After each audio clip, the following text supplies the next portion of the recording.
আদনান আলম প্রান্ত আপনি লিখেছেন, বিয়ের প্রস্তুতি হিসাবে আমি উপার্জন শুরু করেছি, কিন্তু বাবা মাকে রাজি করাতে পারছি না, আমি কি করব। আমি বলেছি না একটু আগে, দেখেন খুব মায়া হয় এই সমস্ত তরুণদের এই সমস্ত প্রশ্ন পড়ে আমার। আসলেই বাবা মাকে রাজি করাতে পারছেন না, বাবা মাকে রাজি করানোর জন্য আমি আপনাকে একটা বুদ্ধি দেই, খুব সহজ। সেটা হলো, আমি সহ আরও বিভিন্ন আলেমদের যথাসময়ে সন্তান উপযুক্ত হওয়ার সাথে সাথে তাকে বিবাহ দেওয়ার যে ফজিলত, মর্যাদা, গুরুত্ব, এই সংক্রান্ত যে সমস্ত বক্তব্য আমাদের আছে, এই বক্তব্যগুলো ইউটিউবে ছেড়ে ওয়াশরুমে চলে যাবেন, টয়লেটে চলে যাবেন। এবং এই বুদ্ধিটা এক তরুণ নিজে আমাকে দিয়েছেন। আমাকে এক তরুণ বললেন যে, ভাই, আব্বু আম্মুকে বহুভাবে ইশারা ইঙ্গিতে বলি, কোনোভাবে তারা কান দেয় না, কথা শোনে না, পাত্তা দেয় না, আর ডাইরেক্ট বলতেও পারি না। তো পরে এই বিষয়ে আপনার একটা বক্তব্যের লিঙ্ক পেয়েছি, ওইটা খুলে ফুল ভলিউম দিয়ে জাস্ট চালাই দিয়ে আমি চলে গেছি ওয়াশরুমে। এই ফাঁকে আব্বু আম্মু শুনছেন, ওনার ফলাফল কী হয়েছে সেটা আমি জানি না, বেচারা কপালে বিয়ে জুটেছে কি জুটেনি সেটা আমি জানি না, তবে চেষ্টা করেছেন তরুণ, এবং বুদ্ধিটা আমার কাছে বেশ ভারী পছন্দ হয়েছে, সেজন্য আপনাদের সাথে শেয়ার করলাম। আর এর বাইরে ওই যে বললাম যে এক রেস্টুরেন্টে এক যুবক তার বাবাকে হাত ধরে আমার কাছে নিয়ে আসছে, এতটা ফ্রি যদি হন আর কোনো জায়গায় নিয়ে আসতে পারেন আমার অফিসে আফতাবনগরে, ইনশাআল্লাহ আমি সময় দেবো, আল্লাহ চাহেন তো ইনশাআল্লাহ।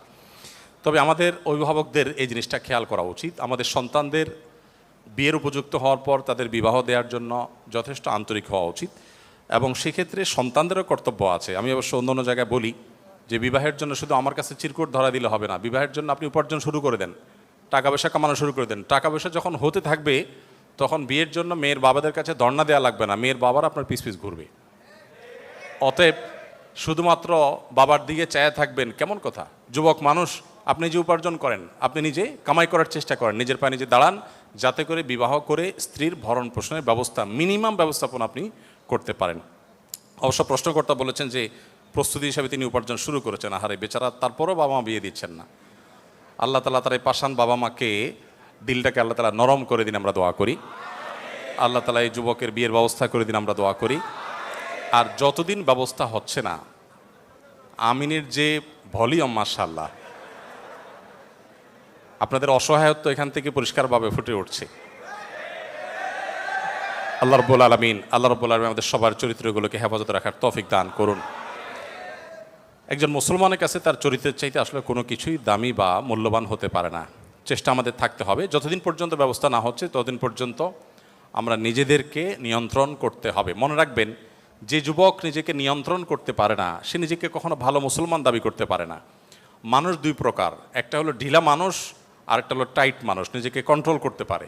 ঢিলা মানুষ হলো যেখানে সেখানে সে দুর্বল, কাত হয়ে পড়ে, চিত হয়ে পড়ে, দুর্বল হয়ে পড়ে, যে কোনো জায়গায় হারাম সম্পর্কে, অবৈধ সম্পর্কে সে জড়িয়ে পড়ে, কোনো কিছু দেখেছে সে ঠিক থাকতে পারে না। আর শক্তিশালী যুবক, পাওয়ারফুল যুবক, স্ট্রং যুবক হলো যে যুবক অন্যায় এবং হারাম দেখার পর নিজেকে নিয়ন্ত্রণ করে, কন্ট্রোল করতে পারে। এই কন্ট্রোল করা মানুষটা হলো সুস্থ মানুষ।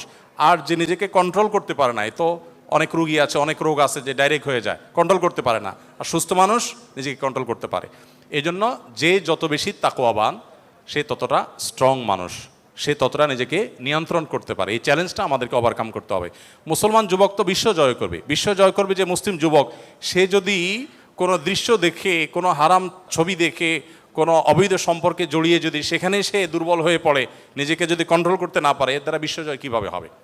এজন্য আমাদেরকে নিজেদেরকে নিয়ন্ত্রণ করা শিখতে হবে। আল্লাহ আমাদেরকে সেই তৌফিক দান করুন। আয়েশা সিদ্দিকা বোন, আপনি লিখেছেন, ইমানের স্বাদ কিভাবে পাওয়া যাবে? ইমানের স্বাদ পাওয়ার জন্য আপনি কোরআনে কারিম অর্থ সহকারে খুব ভালো করে বোঝার চেষ্টা করুন। নামাজ খুব বেশি সময় নিয়ে আদায় করার চেষ্টা করুন, এবং এই বিষয়টা এত বেশি পরীক্ষিত, আপনি আজকে থেকে শুরু করতে পারেন। আমি আপনাকে দায়িত্ব নিয়ে বলতে পারি, আল্লাহর উপর ভরসা করে, আপনি যদি 2 রাকাত নামাজে নর্মালি 3 মিনিট, 3.5-4 মিনিট ব্যয় করেন, আজ থেকে আপনি চেষ্টা করেন 2 রাকাত নামাজে কমপক্ষে 5 থেকে 7 মিনিট ব্যয় করার, আর 4 রাকাত নামাজে 10 থেকে 12-13 মিনিট ব্যয় করার। আপনি যদি রুকুতে তাসবিহ বলতেই থাকেন, খুব ধীরে ধীরে বলেন, মহব্বতের সাথে বলেন, রুকু থেকে দাঁড়িয়ে আরও একটু, রুকুতে যে পরিমাণ সময় দিয়েছেন সে পরিমাণ সময় দেন।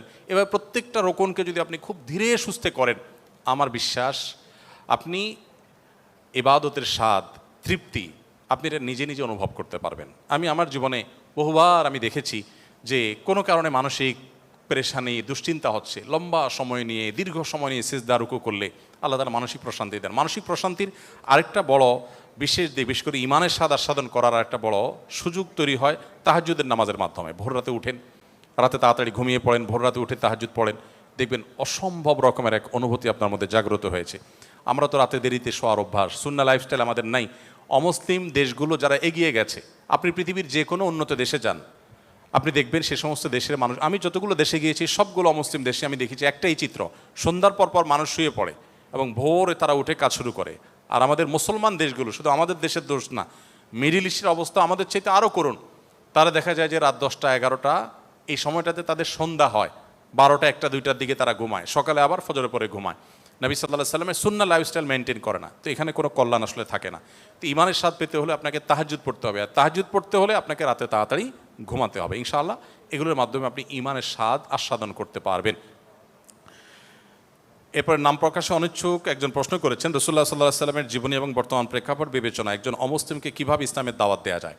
একজন অন্য ধর্মাবলম্বীকে ইসলামের দাওয়াত দেওয়ার সবচাইতে শর্টকাট ওয়ে এবং সবচেয়ে কার্যকর উপায় হলো আপনি নিজেকে আদর্শ মুসলমান হিসাবে উপস্থাপন করেন। কারণ একজন অন্য ধর্মাবলম্বী তারা আমাদের ধর্মগ্রন্থ পড়ে না, কিন্তু তারা আমাদেরকে পড়ে, আমাদেরকে তারা দেখে, আমাদের আচার আচরণ, আমাদের কাজ কারবার, আমাদের সব কিছু দেখে সেজন্য ইসলাম এর প্রতি আগ্রহী হয়ে ওঠে। ইসলামকে যেন সে জানার জন্য আরও বেশি আগ্রহ তার মধ্যে তৈরি হয়। অতএব আমাদের আচার আচরণ, আমাদের নিজেদেরকে ভালো মুসলমান হিসাবে গড়ে তোলা হলো অন্য ধর্মাবলম্বীদেরকে ইসলামের প্রতি দাওয়াত দেওয়ার সবচেয়ে কার্যকর উপায়। এর পাশাপাশি অনেকগুলো ভালো বই আছে এই সম্পর্কে, সে বইগুলো আপনারা মানুষকে উপহার হিসাবে দিতে পারেন। নবী করিম সাল্লাল্লাহু আলাইহি ওয়াসাল্লাম সম্পর্কে কোরআনে কারীম উপহার হিসাবে দেওয়া, এটা অনেক বড় কার্যকর একটি উপায়। আমি জাপানের টোকিওতে এক বাংলাদেশির একটা অভিজ্ঞতার কথা জানলাম। তিনি আমাকে বললেন যে ভাই, আমার একটা কফি শপ আছে, আমি আমার সে দোকানে একটা কোরআন রেখে দিয়েছি, খুব চমৎকার। তো এত সুন্দর কোরআনের বাঁধাই তো একটু ব্যতিক্রম হয়, সৌদি থেকে যে ছাপাগুলো বিশেষ করে, অন্য সাধারণ বইগুলো এত সুন্দর বাঁধাই হয় না। তো অনেক অমুসলিম জাপানিজরা যারা সাধারণত কোনো ধর্ম বিশ্বাসী নয়, তারা অনেকেই এসে জিজ্ঞাসা করে যে এটা কী। তো আমি তাদেরকে জাস্ট জাপানি ভাষায় অথবা ইংরেজিতে একটা কোরআনের কপি দিয়ে বলি যে এটা আসলে এটা, আমি একটু এক্সপ্লেন করে বলি যে এটা তুমি পড়ে দেখতে পারো। এই ভদ্রলোক আমাকে বলেছেন যে যারা তেমন কোনো ধর্মে বিশ্বাসী নয়, এরকম বহু মানুষ আমার হাতে শুধুমাত্র আমার দোকান থেকে ইসলাম গ্রহণ করেছেন শুধু কোরআন পড়ার কারণে। কোরআন এবং নবী সাল্লাল্লাহু আলাইহি ওয়াসাল্লামের সিরাত গ্রন্থ, এই দুইটা জিনিস যদি কোনো মানুষ নির্মোহভাবে পড়ে, সে ইসলামের কাছে আত্মসমর্পণ করতে বাধ্য। ফ্রান্সের একজন পলিটিশিয়ান, ভদ্রলোকের নামটা আমার মনে নাই, মনে থাকেও না, আমি বারবার চেষ্টা করি বিদঘুটে একটু নাম। আমি 2009-10-এর সময় আমার মনে আছে, আমি সোশ্যাল মিডিয়াতে ফেসবুকে তার ইসলাম বিদ্বেষী, মুসলিম বিদ্বেষী কর্মকাণ্ডের বিরুদ্ধে অনেক লেখালেখি আমি করেছি। গত কিছুদিন আগে এক ভদ্রলোক আমাকে ইউটিউবে একটা ভিডিও দেখালেন যে ওই ভদ্রলোক ইসলাম গ্রহণ করেছেন। আমি খুব কৌতূহলী হয়ে তার ভিডিওটা শুনলাম ইংরেজিতে। তখন তিনি বললেন যে দেখুন, কেউ যদি ইসলামকে জানতে চায়, সে মুহাম্মদ সাল্লাল্লাহু আলাইহি সাল্লামের জীবনী এটা যদি পড়ে, তাহলে ইসলামের কাছে সে মাথা নত, নির্মোহভাবে যদি তার পুরো জীবনীটা কেউ পড়ে, ইসলামের সামনে মাথা নত করা ছাড়া তার সামনে আর কোনো পথ খোলা নেই, যদি সে ভণ্ড না হয়ে থাকে। তো এই জন্য আমি আপনাদেরকে বলতে চাই, বিশেষ করে অন্য ধর্মাবলম্বীদেরকে নবী সাল্লাল্লাহু আলাইহি ওয়াসাল্লাম সিরাতের প্রতি আহ্বান করবেন, আর তার চাইতে বেশি আমরা ভালো মুসলমান হওয়ার চেষ্টা করব।